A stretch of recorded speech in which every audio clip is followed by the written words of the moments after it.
Hi, this is Dr. Francis Price, and I'm going to talk about Descemet's membrane endothelial keratoplasty. This is a procedure where we're just going to transplant the inner layer of the cornea. That's about 15 to 20 microns thick. We've measured the diameter of the eye, then chosen the trypan that we want to use to delineate the size of the donor. And we've marked the surface of the cornea, not cut it, but just mark the skin covering, the epithelium. And we've done that to outline the area that we want to remove the diseased area of Descemet's membrane and endothelium. Usually when we're doing these surgeries, it's for Fuchs dystrophy. So we just injected some anesthetic into the eye. Otherwise, we're just using eye drops for this surgery so the patient can see to some degree what we're doing. We've put air in the anterior chamber, and that's to give us good contrast. It really gives us the best contrast of anything to see what we're doing when we break this membrane all the way around. This is a blunt dissector, a Price Sinskey hook. And then once we do that, we're going to use the hook to catch the edge that we scored and pull it off the back of the cornea. This needs to be done very carefully so we don't scar or damage the back of the cornea. Now we're going to remove that membrane. And this membrane is where the disease with Fuchs dystrophy is. It has little bumps on it that diffract the light and distort vision. We put in a blue dye, trypan blue or vision blue, and that will stain any remaining areas of the membrane that were dislodged but not actually removed from the eye. So we have two instruments in the eye. One is putting fluid in the eye to keep it formed, and the other was to aspirate out the extra membrane. And then we went in with a small scissors and made a hole in the colored part of the eye. And we do that to prevent glaucoma after surgery. Now what we've done here is the donor cornea that we've stripped off the back of a donated eye, just like we removed it from the patient's eye.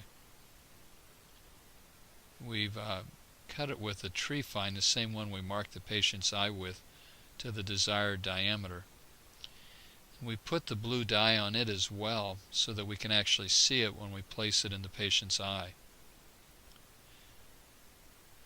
Now we're going to insert it in the eye using the same device that we would use with cataract surgery to place an intraocular lens in the eye.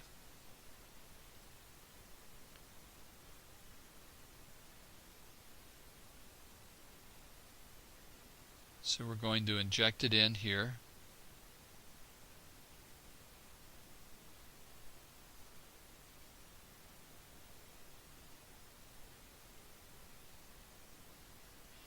And then once we have it inside of the eye, we're going to place a suture here to close the incision and make it less likely for this donor tissue to pop out while we're manipulating it to get it to unfold.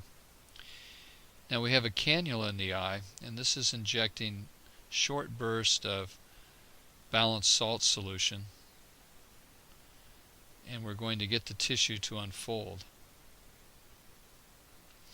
Once we get it to unfold, we have to determine which way it's curled.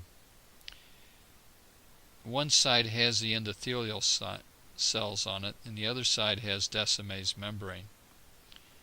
And we want to end up so that the endothelial cells are pointed towards the iris, the colored part of the eye, and Descemet's membrane is pointed up towards the part of the patient's cornea. Once we've determined which way it's curled, then we put an air bubble underneath the donor, get the donor to unfold, and then we're going to stroke the cornea here, moving the donor into place. Now during this time, the blue dye has been diffusing out of the donor, so it gets a little bit harder to see. But you can get the idea that it has gone into the area that we marked and stripped earlier, removing the patient's Descemet's membrane. So we're now going to fill the anterior chamber with air and that actually pushes the new donor up against the back of the patient's cornea. And so it will stick in place, and we've basically removed the patient's diseased endothelium and replaced it with some new. Thank you.